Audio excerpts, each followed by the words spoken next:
O texto chegou entre um atendimento e outro a uma cliente na minha boutique. Estou deixando você e me mudando para Miami com minha namorada de 20 anos. Já esvaziei nossa conta conjunta. Haha. Minhas mãos não tremeram enquanto eu lia. Minha voz não vacilou enquanto ajudava a senhora Silva a prender um lenço. O único sinal de que meu marido, com quem fui casada por 12 anos, acabará de destruir nosso casamento por mensagem de texto, foi um leve aperto ao redor dos meus olhos. Esperei até que a senhora Silva saísse com sua compra, cuidadosamente embrulhada no nosso exclusivo papel prateado, antes de digitar minha resposta. Boa sorte! Meu nome é Juliana e, aos 38 anos, acabei de receber o adeus mais insensível da história. Mas enquanto Eduardo provavelmente se regozijava com sua grande saída, imaginando-me em lágrimas por sua traição, eu trancava calmamente a porta da minha boutique. Os sinais estavam lá há meses, noites no trabalho que não coincidiam com os depósitos que ele dizia receber, mudanças repentinas de senha no celular, a academia repentinamente indispensável, roupas novas para tentar recuperar a juventude. 3 meses atrás, encontrei um recibo de um jantar para 2 em um restaurante caro. Era de uma noite em que ele alegou estar trabalhando até tarde. Naquela mesma semana, abri uma conta bancária separada em outro banco. Uma semana depois, quando ele sugeriu unirmos nossas contas para facilitar, eu concordei alegremente. Já havia transferido minha parte para a conta nova. A conta que ele esvaziou continha exatamente o suficiente para não levantar suspeitas. 2 meses de depósitos regulares. O resto estava guardado com registros detalhados de cada transação suspeita que ele fez no último ano. Meu celular vibrou novamente. Não se incomode em implorar. Camila e eu partimos amanhã. Mandarei alguém buscar minhas coisas depois. Camila. A nova recepcionista do escritório dele. Eu a conheci na festa de 10 anos da empresa. Vi como ela ria alto das piadas de Eduardo, como tocava o braço dele quando pensava que ninguém estava olhando. Jovem o suficiente para ser sua filha. Ingênua o suficiente para pensar que era especial. Não respondi àquela mensagem. Em vez disso, liguei para minha advogada, a mesma com quem eu já havia conversado 2 meses antes, quando encontrei cobranças de hotel no nosso cartão de crédito. Ele fez sua jogada, eu disse. Os papéis estão prontos. Ela respondeu. Posso protocolar amanhã cedo. Quer que ele seja citado já em Miami? Sem pressa, respondi. Deixe ele pensar que venceu primeiro. Outro texto de Eduardo. Sei que isso deve ser difícil para você. Você não está ficando mais jovem, afinal. Mas pelo menos tem sua lojinha para se manter ocupada. Minha lojinha. A boutique de sucesso que eu construí do zero. Que rendia mais do que o salário dele como gerente. Cujos lucros eu mantive cuidadosamente separados das nossas finanças conjuntas. Sorri, pensando nas cartas registradas que o aguardavam em Miami. Deixei que ele desfrutasse de seu momento de triunfo. Passei aquela noite na minha casa. A casa que herdei da minha avó e que mantive apenas em meu nome, apesar das repetidas sugestões de Eduardo para incluí-lo na escritura. Outro instinto que valeu a pena. Organizando a papelada que minha advogada precisaria, encontrei nosso álbum de casamento. Eduardo parecia tão diferente antes da crise de meia-idade transformá-lo numa caricatura de si mesmo. Agora usava camisas apertadas demais para sua barriga e tentava se enturmar com jovens de 20 e poucos anos no escritório, usando gírias que soavam ridículas em um homem de 45 anos. Meu telefone vibrava com mais mensagens, cada uma mais condescendente que a anterior. Planejei isso por meses. Camila me entende de um jeito que você nunca conseguiu. Já contei para minha família. Concordamos que a separação não é culpa de ninguém. Eu fiz capturas de tela de tudo, adicionando ao meu dossiê. Outro texto. Usei nosso cartão conjunto para reservar as passagens e o hotel. Considere meu presente de despedida. LOL. Perfeito. Liguei para a administradora do cartão. Senhora Ferreira falando.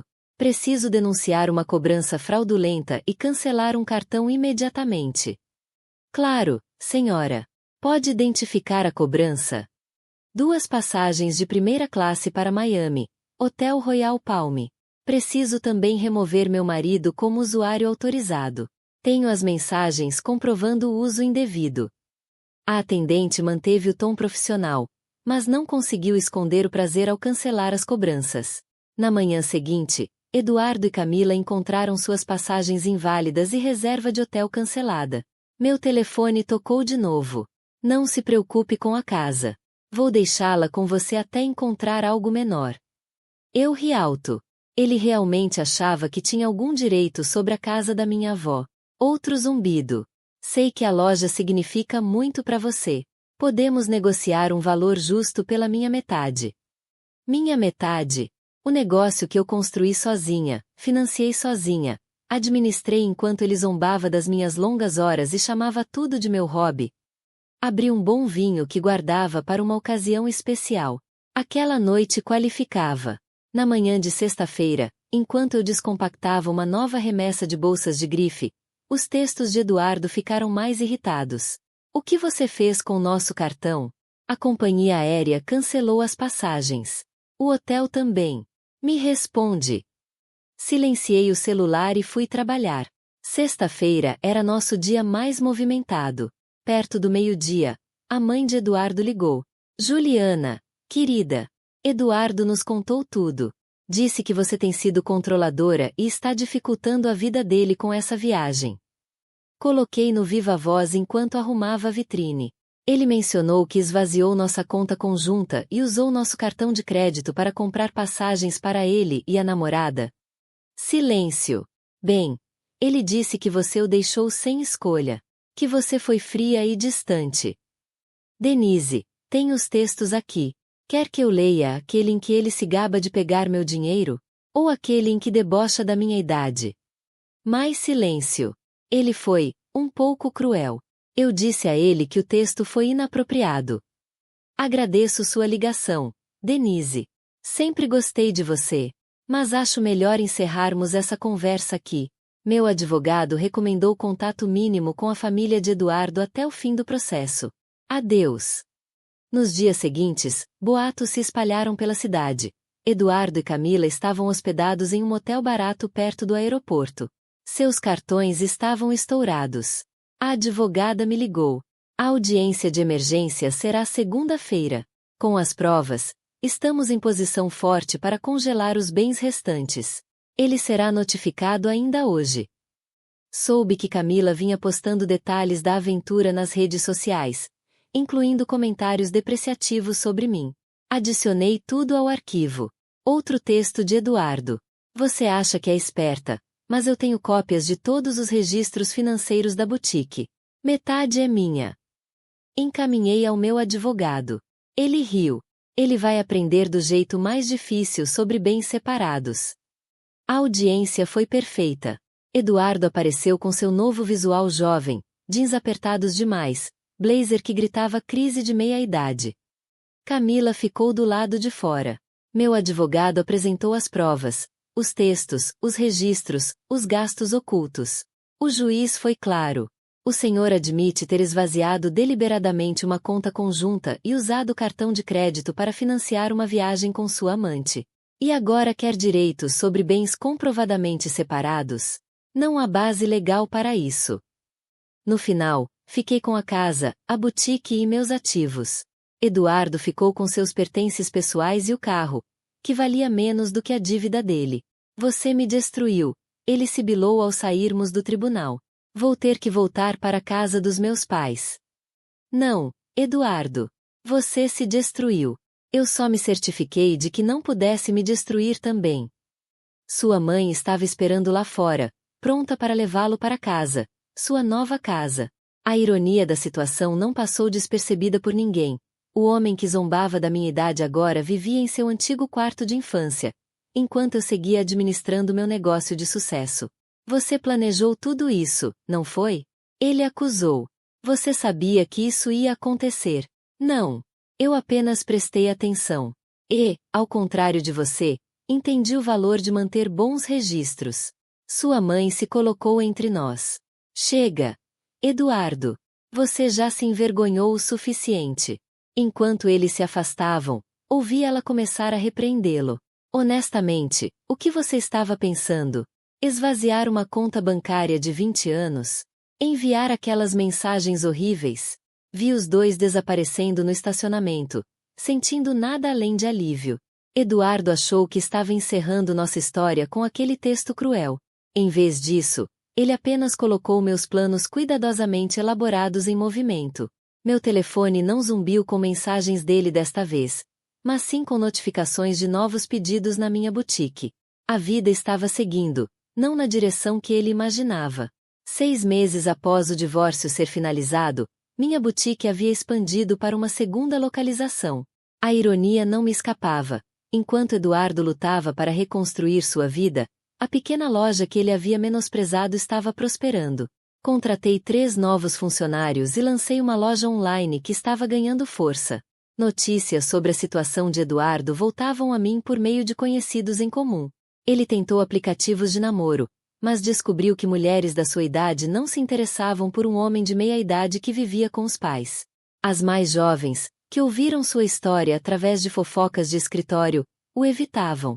Camila, aparentemente, havia avisado suas amigas sobre ele, compartilhando capturas de tela de suas tentativas desesperadas de reconquistá-la.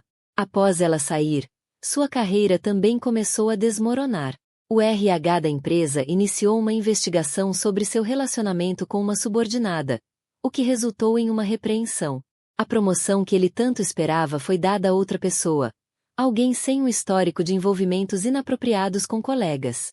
Ele tentou alegar discriminação por idade. Amanda, durante uma visita inesperada à boutique, me contou. Ele diz que foi punido por namorar alguém mais jovem. O RH apenas acrescentou a reclamação ao arquivo dele. Fiquei surpresa ao ver a irmã dele na minha loja. Sua presença dizia muito sobre o quanto Eduardo havia se afastado da própria família. Eu sei que não te apoiamos no começo, ela admitiu, passando os dedos por um lenço de seda. Ele se fazia de vítima tão bem. Mas depois de ver como agiu, estou envergonhada de termos acreditado nele. Meu advogado me mantinha informada sobre as tentativas de Eduardo de contestar o acordo de divórcio. Cada petição era negada. Sua alegação de distribuição injusta foi rejeitada com base nas evidências de suas próprias ações. Ele tentou argumentar que o texto sobre esvaziar a conta era apenas uma piada, contou minha advogada, rindo.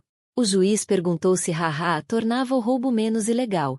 O sucesso da boutique trouxe uma validação inesperada. Revistas de negócios locais queriam apresentar minha história, não como a de uma esposa desprezada, mas como a de uma empresária experiente que soube proteger seus interesses. Jovens empreendedores buscavam meus conselhos sobre como manter os negócios e as finanças pessoais separados. A melhor proteção é a preparação, eu disse a uma jovem que me lembrava Camila. E sempre confie nos seus instintos. A mãe de Eduardo ligava ocasionalmente, geralmente depois que ele fazia algo particularmente autodestrutivo. Tentou jogos de azar online, esperando uma solução rápida para os problemas financeiros. Depois, se envolveu em um esquema de pirâmide que prometia retornos milagrosos. Cada tentativa de recuperar seu estilo de vida anterior apenas o afundava mais. Eu não sei onde erramos. Ela suspirou durante uma das chamadas. Meu marido e eu nos oferecemos para ajudá-lo a se reerguer, se ele apenas assumisse responsabilidade pelas próprias ações. Mas ele continua culpando todo mundo. Você, Camila, a empresa, o juiz. Ouvi educadamente, mas mantive minha distância. O drama da família dele não era mais problema meu. Minha vida havia seguido em frente, cheia de planos para a terceira unidade da boutique e uma possível expansão para acessórios de luxo. A única lembrança duradoura do impacto de Eduardo na minha vida estava emoldurada no meu escritório. Uma captura de tela do último texto que ele me enviou antes de eu bloquear o número dele. Divirta-se com sua lojinha. Pelo menos isso vai te manter ocupada na velhice. Abaixo dele, pendurado com orgulho, estava meu último prêmio de negócios. Prova de que, às vezes, a melhor vingança é simplesmente ter sucesso por conta própria. 1 ano após o divórcio, organizei a inauguração da minha terceira boutique. O evento atraiu a mídia local, e a história que queriam contar não era sobre meu casamento fracassado. Era sobre uma empresária de sucesso expandindo sua marca. A traição de Eduardo havia se tornado uma mera nota de rodapé na minha trajetória. Durante o evento, Camila apareceu inesperadamente. Parecia mais jovem do que nunca. Ou talvez eu apenas me sentisse mais forte. Ela estava desconfortável, segurando a bolsa como um escudo. Eu te devo um pedido de desculpas, disse, quase num sussurro. Acreditei em tudo que ele me contou. Que você era fria. Que não apoiava os sonhos dele. Ela desviou o olhar. Mas então eu vi ele usar as mesmas táticas comigo. Quando as coisas ficaram difíceis, ele tentou se mudar para o meu apartamento, alegando que seria temporário. 2 semanas depois, já reclamava do tamanho do meu armário e sugeria que eu fizesse um empréstimo para alugarmos um lugar maior. Ele não tinha sonhos, Camila. Tinha fugas. E há uma grande diferença. Ela assentiu, pensativa. Eu sei. Agora eu sei. Acho que ele tinha grandes planos, mas nenhum meio real de realizá-los. Era sempre quando o investimento der certo, quando a promoção sair, quando a criptomoeda subir. Mas nunca havia ação. Só espera. Ela sorriu com tristeza. Estou saindo com alguém da minha idade agora. Temos empréstimos estudantis, um apartamento pequeno.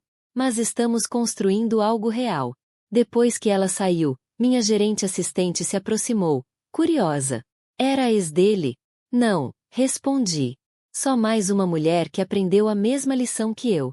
Falando em lições, apontei para um jovem casal examinando nossas bolsas de grife. Vamos falar sobre sua ideia de expandir nossa linha de acessórios. A boutique havia se tornado mais do que um negócio. Era um símbolo de independência, resiliência e do poder da preparação.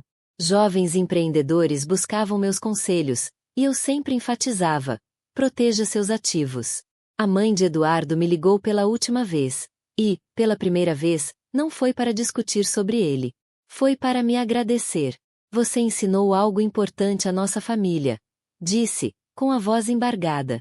Sobre os perigos de permitir maus comportamentos, sobre o quanto é prejudicial dar desculpas para a crueldade. Eduardo ainda mora conosco. Ainda culpa todo mundo pelos próprios fracassos. Mas nós paramos de defendê-lo. Esse é o seu legado conosco. Mostrar a diferença entre apoiar alguém e capacitá-lo a continuar se sabotando. Pensei naquele legado enquanto revisava os planos para a 4ª unidade da boutique. O homem que queria me trocar por um modelo mais jovem e levar metade do que construí, acabou me impulsionando a ser ainda mais forte. E bem-sucedida. Meu telefone vibrou com uma mensagem do advogado. Eduardo entrou com outra petição para revisar o acordo. O juiz negou imediatamente e ordenou que ele pagasse as custas processuais. Achei que você gostaria de saber. Sorri, imaginando Eduardo em seu antigo quarto de infância, ainda tentando reescrever um final que já estava selado desde o dia em que subestimou minha força. Às vezes, a melhor vingança não é se vingar. É simplesmente ficar melhor. Na celebração de 5 anos da minha boutique original, discursei para meus funcionários e clientes fiéis. Aquele espaço, antes visto como uma lojinha, agora era a loja principal de um império. A mãe de Eduardo apareceu, mesmo sem convite. Esperou a multidão se dispersar para se aproximar. Viu Eduardo ontem, disse, ajeitando o vestido de grife que comprará ali mesmo. Estava falando sobre os bons tempos, sobre a vida que poderia ter tido. Ele ainda não entende, que não foi o divórcio que o fez perder tudo. Ele jogou tudo fora. Pensei naquele texto. Na crueldade casual. Na suposição de que eu desmoronaria sem ele. Que imploraria por sua presença, apenas para provar que ele estava certo sobre meu desespero. Mas em vez disso, eu construí algo mais forte. Cada nova unidade da boutique era prova do que uma mulher pode alcançar quando para de apagar sua luz por causa da insegurança de um homem. A jovem vendedora que contratei no mês anterior, coincidentemente, também chamada Camila, apareceu com uma dúvida sobre o novo sistema de estoque. Enquanto explicava o processo, vi meu reflexo na vitrine. Vi o que Eduardo nunca enxergou 5 anos atrás. Não uma mulher envelhecendo, mas uma mulher se tornando mais sábia, mais forte, mais bem-sucedida. A mensagem de texto que ele enviou com a intenção de ser o fim da minha história tinha sido, na verdade, apenas o começo. Não só para mim, mas para todas as mulheres que ouviram minha história e perceberam que mereciam algo melhor do que se tornar coadjuvantes na crise de meia-idade de um homem.